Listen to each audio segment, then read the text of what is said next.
नमस्कार किसान भाइयों, आलू की फसल में वायरस रोग की समस्या या बंधने की समस्या या पत्ता सिकुड़ की समस्या, ये काफी खतरनाक बीमारी होती है हमारी आलू की फसल के लिए। परंतु 90% किसान ये नहीं जानते कि जो आलू के अंदर पत्ता सिकुड़ की समस्या आती है या वायरस की समस्या आती है या किसान भाई आलू में बंधने की समस्या आती है, ये किन कारणों की वजह से आती है या किस कमी की वजह से आती है और इनके क्या कारण होते हैं।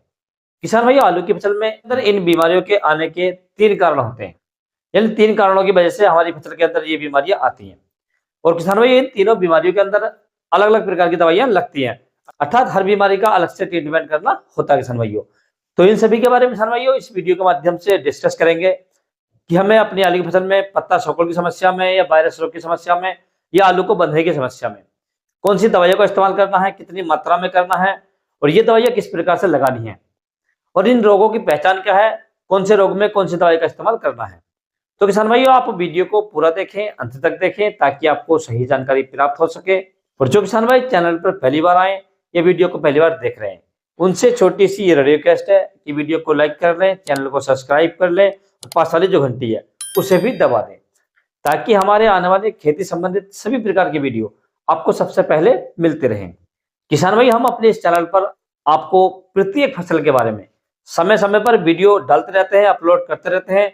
तो किसान भाई आप चैनल को ज्यादा से ज्यादा सपोर्ट करें और वीडियो को अधिक से अधिक शेयर करें ताकि जो दूसरे किसान भाई हैं उन्हें अपनी फसल को करने में आसानी हो सके, मदद मिल सके और वो किसान भी अपनी फसल से बढ़िया और रिकॉर्ड उत्पादन ले सकें। तो किसान भाई हम बात कर लेते हैं आलू के अंदर बंधने की समस्या या वायरस रोग की समस्या या पत्ता सिकुड़ की समस्या किस कारण से आती है। तो सबसे पहले कारण की बात करें किसान भाइयों, जब हम बीज को लगाते हैं या सीड को लगाते हैं और वो सीड ज्यादा पुरानी है तो भी हमारी जो आलू की फसल है वो बन जाती है, उसके अंदर वायरस रोग आ जाता है या पौधा शुरू से ही बंधा हुआ निकलता है। इसकी पहचान ये होती है किसान भाइयों, जो आप पौधा स्क्रीन पर देख रहे हैं ये पौधा शुरुआत से ही बंधा हुआ निकलता है, यानी ये जो पौधा है ये इस प्रकार से ही निकलता है शुरू से और लास्ट तक ही इस प्रकार से रहता है। यदि आपके आलू का जो बीज था या सीड थी यदि वो ज्यादा पुरानी है तो उसके अंदर ये समस्या काफी मात्रा में देखी जाती है और इसका कोई इलाज नहीं है किसान भाइयों। यदि आपकी फसल इस प्रकार से है, इस प्रकार की बंधी हुई है, इस प्रकार की पत्ता सिकुड़ उसके अंदर है, तो आप उसका इलाज ना करें या उसके लिए कोई भी दवाई का इस्तेमाल ना करें किसान भाइयों। आपको दुकानदार केवल लूट लेंगे, आपसे पैसे ले लेंगे, परंतु आपकी जो फसल है यदि इस प्रकार की है तो खुलेगी नहीं कभी किसान भाइयों।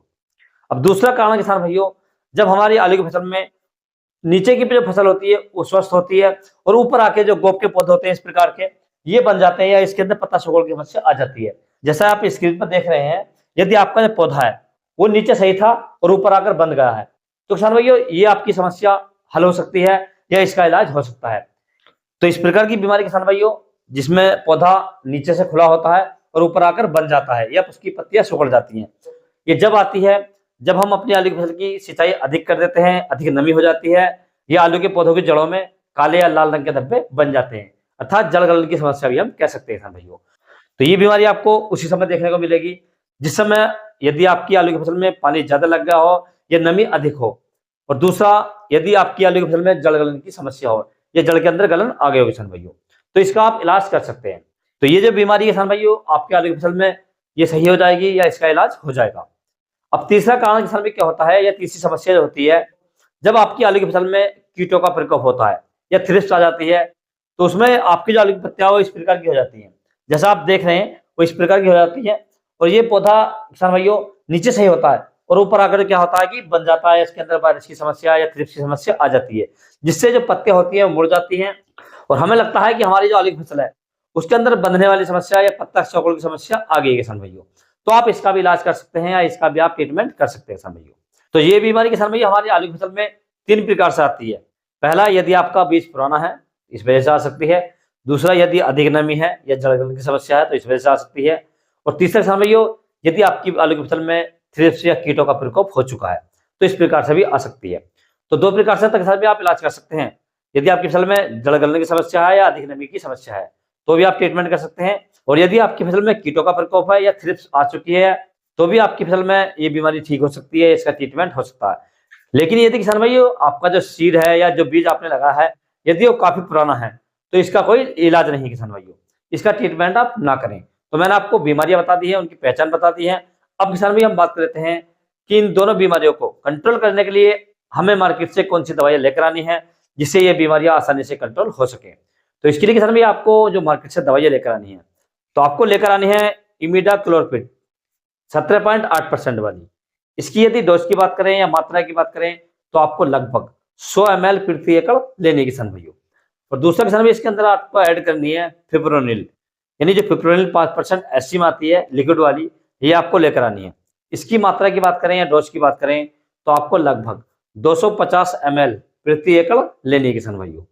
तीसरा किसान भाई इसके अंदर आपको एक लेकर आना फंगिसाइड। फंगिसाइड किसान भाई इसमें विशेष तौर पे लगता है, हर फंगिसाइड इसके अंदर काम नहीं करता है। तो आपको जो फंगिसाइड लेकर आना है, आप अदामा कंपनी का समीर ले सकते हैं। इसकी यदि मात्रा की बात करें, तो आपको लगभग 350 ml प्रति एकड़ लेना है। यदि आपको अदामा कंपनी का समीर नहीं मिलता है, तो आप टाटा कंपनी की ताकत ले सकते हैं। इसकी यदि मात्रा की बात करें, डोज की बात करें, तो आपको लगभग 500 ग्राम प्रति एकड़ लेनी है।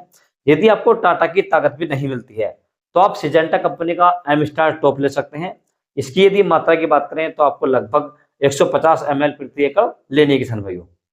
और यदि किसान भाई आपको सिजेंटा का एम स्टार टॉप भी नहीं मिलता है, तो एक नया टेक्निकल मार्केट के अंदर आया किसान भाइयों, आप उसका प्रयोग कर सकते हैं। जो एजॉक्सिस्ट्राबिन 11.5% प्लस मैनकोजेब 30% WP में आता है किसान भाइयों, तो आप इसे ले सकते हैं। इसकी यदि मात्रा की बात करें या डोज की बात करें, तो आपको लगभग 250 से 300 ग्राम प्रति एकड़ ऐड करना है किसान भाइयों। मैंने किसान भाई आपको 4 फंगिसाइड बताए हैं, इन चारों में से आपको केवल एक ही लेना है, जो सा भी आपको समय पर मिल जाए। और चौथा किसान भाई इसके अंदर आपको ऐड करना है स्टिकर, यानी जो चिपको आता है, इसका आपको प्रयोग करना है। इसकी यदि मात्रा की बात करें, यदि आप सिलिकॉन वाला कर रहे हैं, तो आपको लगभग 50 ml प्रति एकड़ लेना है। यदि आप सादा कर रहे हैं, तो आपको लगभग 100 ml प्रति एकड़ लेना है किसान भाइयों। ये सारी दवाइयां किसान भाइयों आपको मार्केट से लेकर आनी है, और मार्केट से लाने के बाद में इनका आपको घोल तैयार करना है। इन सभी का घोल आपको एक ही बाल्टी में तैयार करना है, यानी अलग अलग नहीं करना है, क्योंकि इसके अंदर कोई भी ऐसी चीज नहीं है जो हमें नुकसान दे सके। और किसान भैया आप अपनी फसल पर स्प्रे लगा दें। स्प्रे करने के लिए आपको लगभग 150 लीटर पानी का इस्तेमाल करना है। और जब भी आप स्प्रे करें, तो आपकी फसल में पर्याप्त नमी होनी चाहिए और मौसम साफ होना चाहिए किसान भाइयों। और स्प्रे हमेशा लगभग 10 या 11 बजे के बाद करें, यानी सुबह के उसमें इसका स्प्रे ना करें किसान भाइयों। और जिस फसल के अंदर ये बीमारी लगी हुई है, तो उसके अंदर आप किसान भैया सिंचाई भी हल्की करें। तो यदि किसान भैया आप इन सभी दवाइयों को मार्केट से लेकर आते हैं और रोगों को पहचानने के बाद अपनी आलू की फसल में इन सभी दवाइयों का इस्तेमाल करते हैं, तो मैं आपको गारंटी देता हूं, आपकी जो आलू की फसल है वो लगभग 6 या 7 दिन में पूरी तरीके से खुल जाएगी। उसके अंदर से जो पत्ता सिकुड़ की समस्या है या बारिश की समस्या है, ये बंधने की समस्या है, वो नियंत्रित हो जाएगी। और आपके आलू की फसल आपको बढ़िया और रिकॉर्ड उत्पादन देकर जाएगी किसान भाइयों। तो इस प्रकार से किसान भैया आप इन सभी दवाइयों का इस्तेमाल कर सकते हैं और अपनी आलू की फसल से इस बीमारी को भगा सकते हैं या बीमारी को नियंत्रित कर सकते हैं, और अपना आलू की फसल से बढ़िया और रिकॉर्ड उत्पादन ले सकते हैं किसान भाइयों। यदि किसान भाई आपको किसी अन्य फसल के बारे में कोई जानकारी चाहिए, तो आप मुझे कमेंट कर सकते हैं या व्हाट्सएप पर मैसेज कर सकते हैं। व्हाट्सएप का नंबर मैंने नीचे डिस्क्रिप्शन में दे रखा है, आप वहां से ले सकते हैं और अपनी फसल का फोटो डालकर आपकी किसी प्रकार की फसल है उसका आप फोटो डाल सकते हैं और उसके बारे में मुझसे कोई भी जानकारी ले सकते हैं किसान भाइयों। यदि किसान भाइयों मेरे द्वारा दी गई जानकारी आपको अच्छी लगी, वीडियो पसंद आया हो, तो वीडियो को लाइक करें, शेयर करें और चैनल को जरूर सब्सक्राइब करें। Thanks for watching my video.